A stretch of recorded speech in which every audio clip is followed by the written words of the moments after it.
nabiga waxa alayhi salaatu wasalaam waxa uu galay heshiis loo yaqaano sulxul xudaybiya. heshiiskii ka dhacay meesha xudaybiya la yiraahdo kambalka ama duleedka maka agteeda ahaa. waxa ka horeeyay heshiiska isaga socdaal uu nabi maxamed ka soo anbabaxay markii uu horeysay sidii uga qaxay markii uu horeysay ee uu ka soo anbabaxay Madiina ee uu soo noqdo Maka. waa sanadii lixaad sababtu uu soo kicitamay waxa ay rasuulku sallallahu alayhi wasallam manaan baa ilaahay uu tusiyay inuu Kacbadii tagay oo ku umraystay timihii la xiray oo la gaabiyay amalka la soo gutay. manaamka anbiyaduna waa qayb kamida waxiga sidaasay tilmaamayaan aayaadka suurada aakhirkeedu laqad sadaqa Allahu rasuulahu ru'ya bil haqq la tadkhulunna al masjid al haram in shaa Allahu aaminina muhalliqina ru'usakum wa muqassirina la takhafun. halkooda inagu tagay in shaa Allah aayaadka sanadii lixaad bahayd marka waa soo anbabaxay. waxa soo raacay 1400 oo asxaabtii mujaahidiinta ah. munaafiqiinta in badan oo kamidii way cudur daarteen ama munaafiqu cudur daartay maadaama meesha la tagayo 400 iyo siyaado kiiloomitir ay tahay oo cadawga ubucdiisa iyo dhaxdiisa ay tahay. sababtay u baaqdeen suurada dhaxdeeda ilaahay uu kaga warrami baqo iyo anfariiri ama ka ku dhacay inuu yahay. nabigu calayhi salaatu wasalaam waxa uu soo kaxeeyay xoolihii lagu qali lahaa Kacbada hadiyan baaliq al-Kacba thumma mahilluha ila al-bayt al-atiq. xoolaha halka la geeynayo ee ilaahay loogu dhawaanayo ayuu soo kaxeeyo geeliya 70 geela buu soo kaxeeyay. marka uu gaaray meesha Cusfaan la yiraahdo ayaa waxa la kulmay sahankiis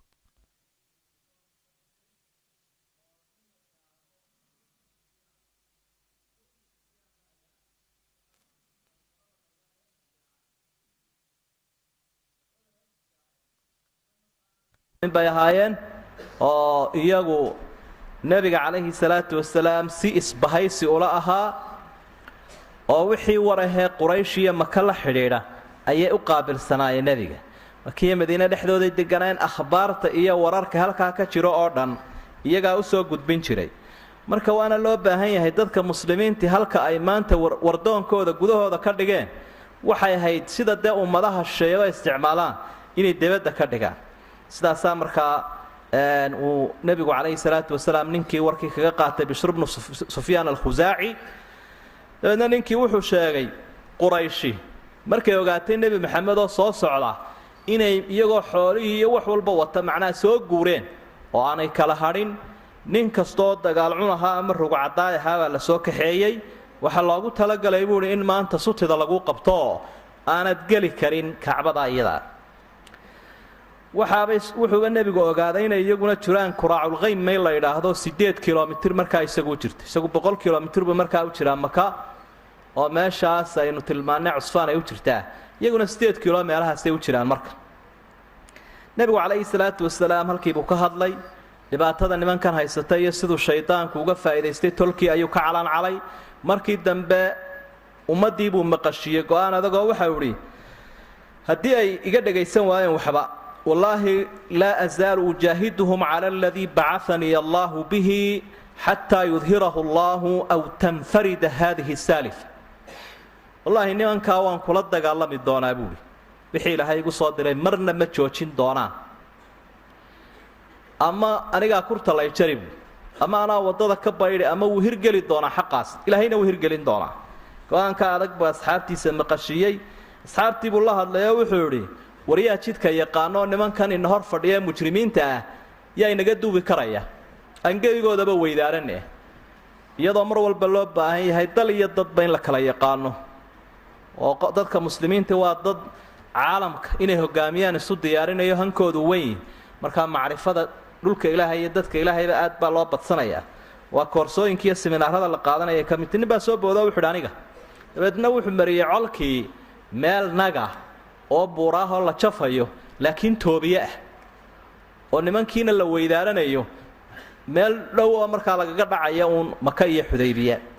halkaas uu markaa ku hogaamiyay colki dariiq waa adag yahay laakiin cadowgiina waa laga baxsanayaa meel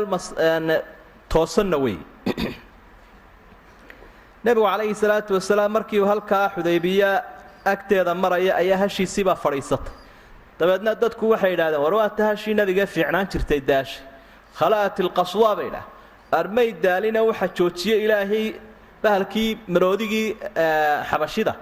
ilaahii joojiyey baa tanna joojiyey buui ilaahay waxaanu doonaynin halkan inuu dagaal ka dhaco wallaahi wixii suurtagal ah nimankaasi ay keenaane xaramka lagu weynaynayo waan ka aqbali doonaa buuri rasuulku sala allahu calayhi wasalam sidaasiibaa markaa hashii ay ku dhaqaaqdo ay ku kacday halkaa xudaybiye ayuu degay meeshii biyaha dabcan iyagaa awday oo nimankaasi colka biyihii ka hor joogsado dee siyaabaha loo dagaalamaabay ka mid tahay colka in calafka iyo biyaha laga hor joogsado oo cunaqabatayn lagu sameeyo ceel yaroo meesha ahaayoo dee la yar dhuranayayna markiiba uu dhammaado waa loo soo cawday nebiga waxaa la yidhi colkiiba wuxuu cabba mahaya tiradiina waa badan tahay leeb buu qaado ku rida buuri riigiibuu markaa u qoday colku ka cabbi lahaa ayuu kolkaa u qodo leebkiisaasunbuu halkaa ku riday sidii awliyada ilaahay wax badan baa u sakhiranoo sidan arrimuhu ugu adagiin dadka kale uguma adka malakul jibriil baalkunbuu ama garabkiisunbuu ku dhuftay halkan iminka la dhammayn laayahaye dee riigga cajaa'ibkaee samsamka nebiguna calayhi salaatu wasalaam leebkaa ku rida unbuuhi ceelka dabeetana wuu butaaco cid waliba waa ka dheragtay markay arrintu halkaa marayso nebigu calayhi salaatu wasalaam waxa uu diray nin qoladii reer khusaaca ah ee had iyo jeer isbahaysiga isaga la lahaa waar nimankan u sheeg buuhi meesha jooga inaanaan dagaal u soconin inaynu xaramka u soconno farriintii waa la gaadhsiiyey way diideen reer khusaaca haddana wafdi kale soo diray way gaadhsiiyena waxay dhahan war maxamed dee ka xishooda dagaal uma socde weligeedbana cid xaramka u socota looma diidi jirinoo hadyiga wadda oo hadigiiba dee calaamadsan yahay waanu u diidaynaa bay idhahaan kani dadkii caadigaha lama mid aha gaaladu inkastay idhaahdaan diin baa la xaqdhowraya xuquuqul insaan baa la xaqdhowraya qaanuun baa la xaqdhowraya caalamiya markay muslim joogsato muslimku waa looma ooyaan isagu sharcina male xaqna ma laha xurmana ma laha sida dee imikaba maxaabiista muslimka loola dhaqmo waxay idhaahdeen ummadaha kale haa bilaha xurmadana waanu xaqdhowraynaa xaramkana waa ku tixgelinaynaa laakiin kuwan iminka kuma jiraan dadka ilaahay kuma jiraane xaramka iyo ashhuru xurumkaba loo tixgelinayo kadib nebigu calayhi salaatu wasalaam wuxuu diray nin asxaabtiisa ka mid ahaayoo markaa isagu intaan ninkaa la gaadhin nimankii kolba qof bay soo direen iyagiya waxay soo horraysiiyeen nin mikris ibnu xafsin la odhan jiray dadkana wuu kala yaqaanaa nebigu calayhi salaatu wasalaam war mikris baa halkaa ka soo baxaye waa midaan ballan lahayn oo qaadir oo ballanfuryo badane bal wuxuu yidhaahdaynu eegi isna waxyidhi loona jawaab safiir labaad bay soo direen haddana oo jurays ibnu calqama la ydhaah isagana wuu yaqaanaa nebigu calayhi salaatu wasalaam war ninkaa la soo diray ee imminka soo socdaa isaga iyo reerkiisu way cibaado badan yihiinoo dareen unbaa geli doonee bal hadyiga kiciya buuhi xoolahan markaa aynu wadnee xaramka loo wado kaa kiciya si u arko dee geelii baa la kiciyo wada ololayo wada gaajoonaya nebigaba lamuu kulmina dib buu u noqdayoo quraysh buu kula kacayoo markaasaa wuxuu ihi waar nin xaramkii ilaahay u socdo hadyigii wadaa hor joogsateena waa khaldantihiine dee ka daaya oo sii daaya eg waa taxaaluf waxaa loo baahan yahay ra'yulcaamkiibuu kasbanaya rasuulku sala allahu calayhi wasalam oo gaalada laftigoodiibuu kala jebinaya illa waa siduu kaga adkaaday dagaalkii axsaabna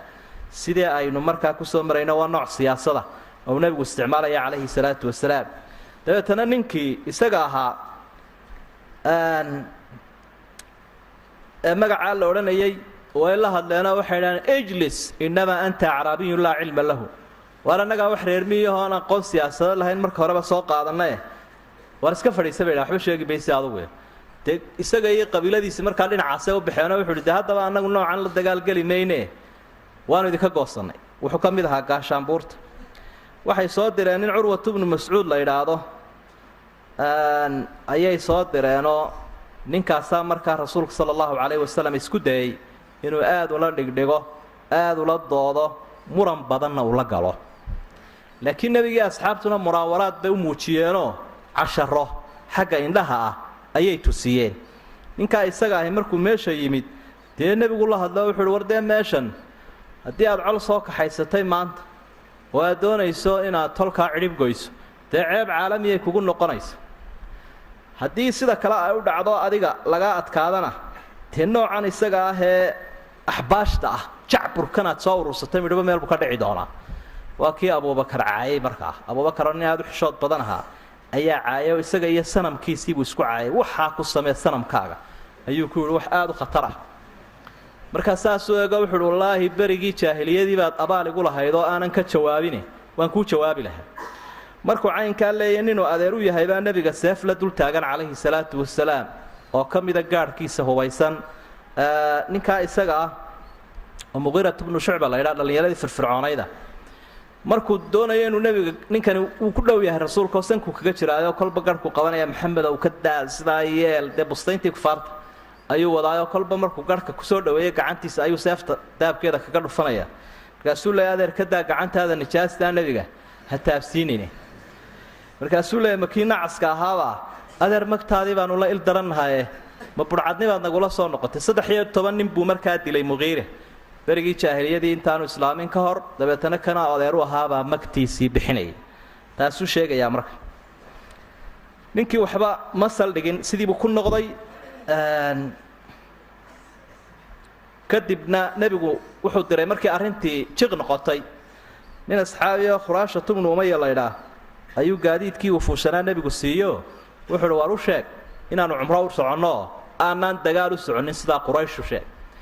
ninkii markii uu iyagii ag tegay baa lagu soo boodayoo ninaan taageerayaal badan meesha iyo tol ku lahayn buu ahaa. wixii jaahiliyaddu isku tixgelin jireenoo awrkii nebigana way boqongooyeen isagiina gaashaanbuurtii baa sigay. waa la soo badbaadiyo wuu soo noqday. nebigu asxaabtii uu la hadlao cumar buu ku yidhi war bal cumarow orod farriinteenna gaadhsii oo dhambalwada meesha ka noqo. cumar xaqiiqadii buu sheegoo wuxuu idhi dee waad garanaysaa saan ku ahaa nimankan intaynaan soo qixin meel ayga galaan bay waayeen awooddayda iyo afkayga labadaba. dee taageerayaashii iyo tolkiina waa ka soo dareereen meesha ama kuma hayo. laakiin waan ku tilmaamayaa cumaan ibnu cafaan oo ehelkiisii iyo uma tixgelisaaba ay joogtoon loo maraynin ayaynu u diraynaa. nebigu u arkay inaanay cumar fulaynimo ka ahayn laakiin dee tilmaan daacadnimo ayd sidii buu cumaan ku diray. cumaan markiiba nimankii gaalada ahaa ee isgaranayeen ama ehelkiisa ahaabaa soo dhoweeyey gaadiid ka saaray magantii siiyey. madaxdii quraysheed buu la kulmay dabeedna cumaan way ku gacan saydheenoo waxay idhaahdeen war waxba kaa dhagaysan mayne waxna aqbali mayno loona soo dayn maayo maxamed haddaad doonaysa kacbada maa dawaafi oo adigu maad cumraysan maya buuhi xaasha nebi maxamed oon dawaafin anigu ma dawaafayo. dabaalka noo fadhi bay hore ma noqonayside adigana waanu ku xabisnay halkan iska joog. warkiibaa dabeedna waxaa lagu celiyay cumaan way dileen. rasuulku sala allahu calayhi wasalam aad buu u cadhooday. 1400 buu ku soo ururiyey geedkaa ilaahay uu suuradda ku sheegay laqad radia allaahu cani lmu'miniina id yubaayicuunaka taxta ashajara facalima maa fii quluubihim ilaa aakhir laaya. 1200 baa uu soo ururiyey. markaasaa wuxuu uhi waxaynu gelaynaa waa kama dambaysa heshiis adag ayaynu gelaynaa. heshiiskaa isagaa asxaabta qaarkood waxay leeyihiin wuxuu nagula heshiiyey inaanaan cararin nin firdhada ama baxsadaa inaanu jirine nin waliba minjabir la dhidbado oo sutida cadowga loo qabto. waliyaa qaarkoodna waxay leeyihiin waxaabuu nagula heshiiyeen meesha lagu dhinto oo aan hadday kalifaysa aan laga soo noqoninba. nin qura ayaa ka meeraysto munaafiq meesha maraya ahaayoo reer ka mid ahaa reer ansaareed oo jadubnu qays la odhanayo oo tilmaamihiisa suuratu tawba aynu qaar ka mida kusoo marnay. ninkaasoo quraa 1400 heshiiska ka hadhay isagu markaa hasha sibirteeda ayuu isku toosiyey. ninkii geeljiray sibirteeda waa garanayaa halkaa hasha cagaheeda iyo meeshaasuu galayoo goroflagadka hasha ayuu isku toosiyey si aan loo aragba oo meesha inuu awr taagan yahay un loo moodo. intii kale nebiga saasay heshiiskaasay ku gacan qaadeen. warkii haddana waa la saxo waxaa la yidhi cumaan waa nool yahay. mufaawadaadkiiba halkii laga sii bilaabay. waxay markaa garteen in arrinku aanu sahlanayn in loo baahan yahay in la kala go'o. waxay soo direen suhayl ibnu camar nin la yidhaahdo. suhayl baa markaa heshiis la qoray rasuulka sala allahu calayhi wasalam. heshiiskaa isaga ah wuxuu ka kooban yahay qodobo muuqaalkoodu yahay inuu muslimka ku qallooco laakiin ilaahay markii dambe uu maslaxad ka dhigay. heshiiskaasi waxa uu leeyahay cid kasta oo horta in xabajoojin la sameeyo aynaan dagaalamin 10 sannadood muslimka iyo gaalada haddaynuna cidda soo islaamta ee xagga iyaga ka timaadee xaggiina timaada in noo soo celisaan haddaad tihiin muslimiinta ciddii idinka timaada muslimiinta haddaad tihiin inaanaan idiin soo celinin ee uu iskala kaayo joogo arrimo noocaasoo in sanadkanna idinkoo intaa idiin jirto kacbada ilaahay wixii aa u socoteenoo cumro ah aydaan cumraysan karina hadda halkan ka noqotaan sidee kibriyaagooda iyo isxariifintooda ay u muujiyaan bartan ka noqda bay idhaha imika halkaa ka laabta geelaa doontaan wato oo sanadka soo socdabaa laakiin soo cumraysan kartaan oonu idiin ogol lahay markaasaanu fiisaha idin siin karayna sidoo kale marka soo gelaysaana hub waaweyn lama ogola ka yaryaree seeftiya wixii la midana qariya oo galka ku haya arrimo noocaasa markay daldaleen raggii markaa dee qiirada badnaabaa booday cumar binu khadaab baa ka mid ahaa nebiga iyo abubakar buu la hadlo wuxuu idhi miyaynaan muslimiin ahayn nimankanna gaala miyaan ahayn keenna dhintaa miyaanu janno ku jirin iyagana kooda dhintaa miyaanu naar ku jirin maxaynu sifada xun u siinaynaa diinteenna iyo nuqsaanta maynu ragga iska celinno aynu casharo u dhigno abubakar baa busteeyoo muslaxay nebigaa isaguna muslaxay markii dambe cumar waa degay oo wuxuu gartay dee inuu tilmaamo alla ku socdo iyo isagoo ummadda u danaynaya rasuulku sala allahu calayhi wasalam heshiiskii markii la qorayey ninkaa suhayl la idhaahdaa waxyaabo badanoo heshiiska uu ku deedifeeyaa buu doonayoo cali baa qoraya heshiiskaoo bismi illaahi araxmaani araxiim buu nebigu ku yihi qor waar naga jooji buu ihi raxmaanuraxiimka adaa watee garan maynee bismika allaahumma aynu isla ogaan jirnay berigii jaahiliyadii un qor kani waa kii uu kula heshiiskan waxa galay muxamedun rasuulullaahi qor buu mar labaad nebigu yidhi calayhi salaatu wasalaam adeer haddaad rasuul tahay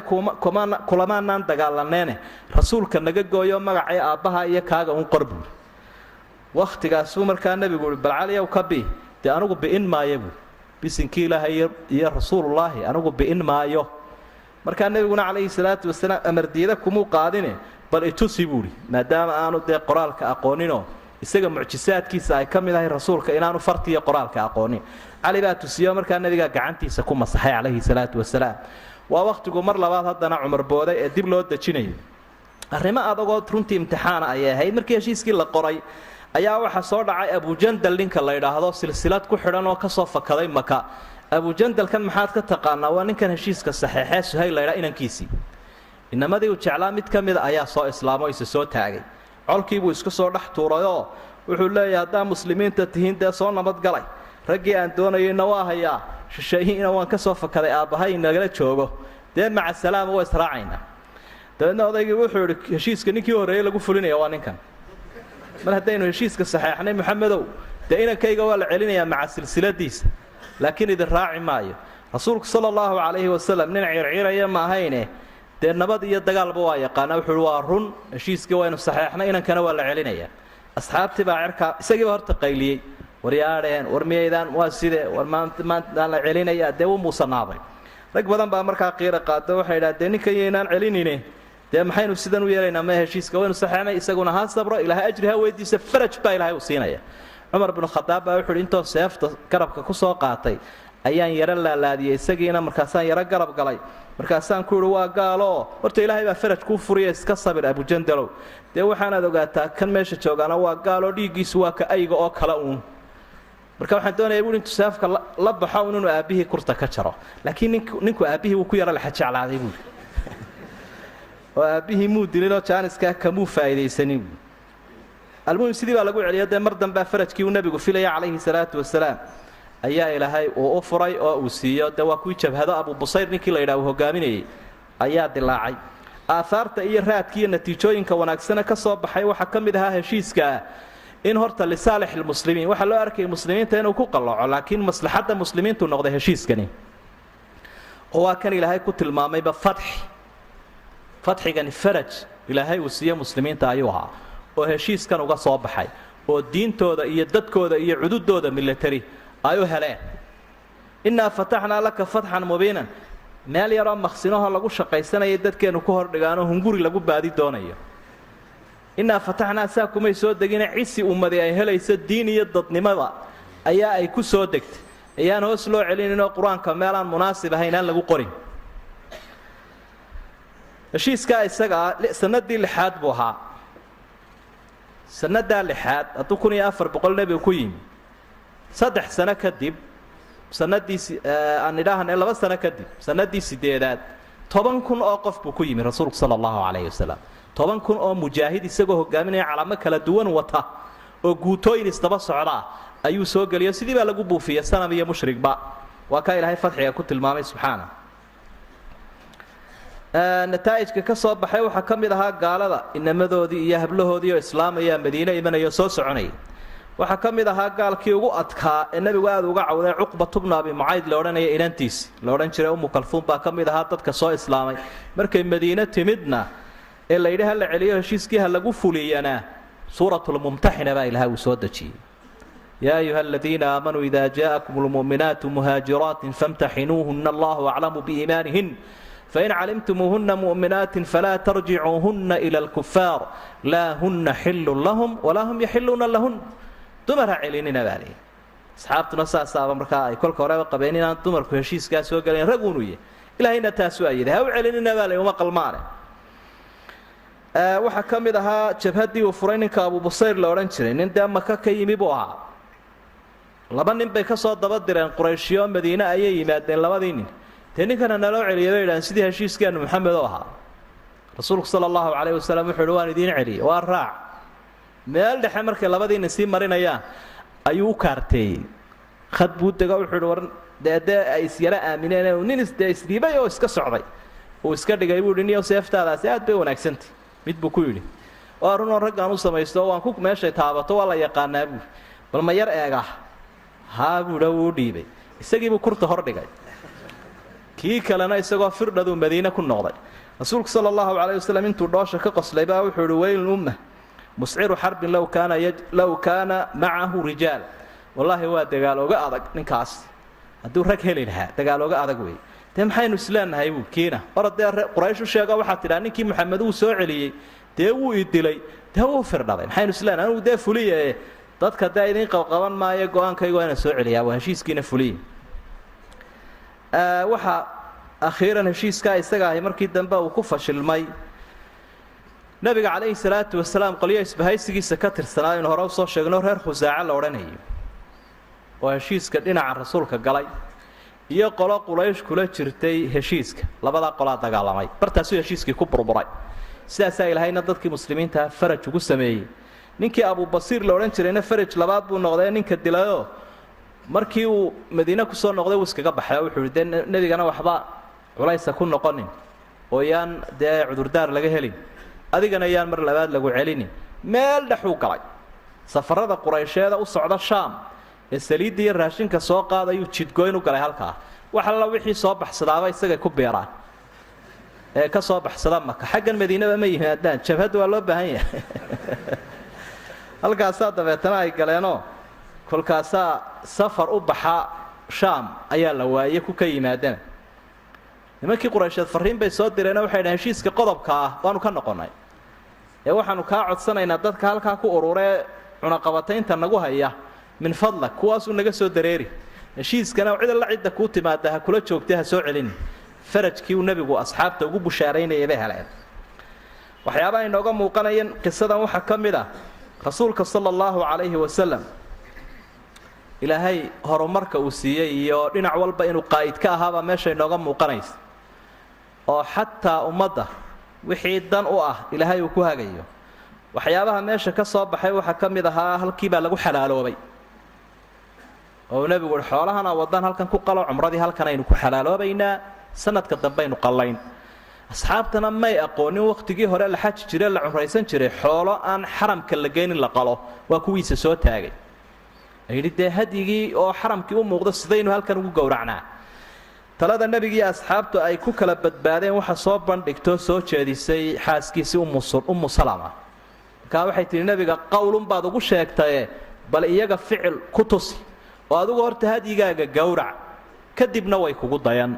nabigu caraysan markuu iyada u yimi sidii baa nabigu ku gowracay iyagiina midiiba isla jiiri gaareen iyo wixii ay xoolaha ku qalayeen oo degdeg bay u qaleen bartiiba laga laabtay oo heshiiskaasina markaa saa uu ku hirgalay umradiina halka xasri baa ila dhacay quraanku sidoo ka waramayeen waxaan halkan ka arkaynaa Uthman ibn Affan fadliga uu leeyahay iyo runtii dee nafti hurannima ayuu sameeyey sidii caliba habeenkii hijrada halkii nebigu uu hurday uu isagu u seexday markuu rasuulku baxayay kacbadii ma dawaafinoo rasuulka kama dooranin iyadoo nebigu uu maqan yahay inuu isagu dawaafo halkaa iyada ah waa diiday cuhmaan qoladii gashay heshiiskan isaga ah waxaa loo yaqaanaa asxaabu baycati ridwaan heshiiskii ilaahay uu ka raali noqday raggii saxeexay baa loo yaqaanaa waa ragga uu nebigu ugu bushaareeyey calayhi salaatu wasalaam intii halkaa inaanu ilaahay naarba gelinayn ee jannadiisa unay helayaan waxaa nataa'ijka ka soo baxay halkan ka mida dadka muslimiintii dagaal iyo heshiis labadaba way yaqaanaan iyo in cadowga lala warwareego hadduu warwareegayo siyaasad lala dhigdhigo aan lagaga guulaysan karin waana waxyaabaha meesha ka muuqanaya weeye fadliga khulafada ayaynu arkaynaa iyo mawaaqifta adadagay nebiga la barbar taagnaayeen calayhi salaatu wasalaam xaaskii Sulaym geesinimada iyo ra'yigeeda qaaliga ayaynu arkaynaa iyo ooriyaha wanaagsani ee aqoontooda la kobciyay ummadda inay qayb weyn ka qaadanayaan badbaadadeeda markaynu qisada soo ururino inaha waxa sii dheer inay quraysh intaa aan heshiiska la saxeexin ka hor mudmudaysay rasuulka munaawaraadna muujinayeen 40 nin ama 80 bay ilaahan xagga dambe kaga yimaado dabada u soo rogo colka maxamed oo soo didiya gaarkii iyo korjoogii rasuulka sallallahu alayhi wasallam ayaa qabtay 80kiiba nabiga la hor keenay wuxuu iska taga waanu sii daynay cafiskaasi ka ogolaysiiyay buu kamid ahaa inay heshiiska saxeexaan suuraduna way inoo tilmaami doontaa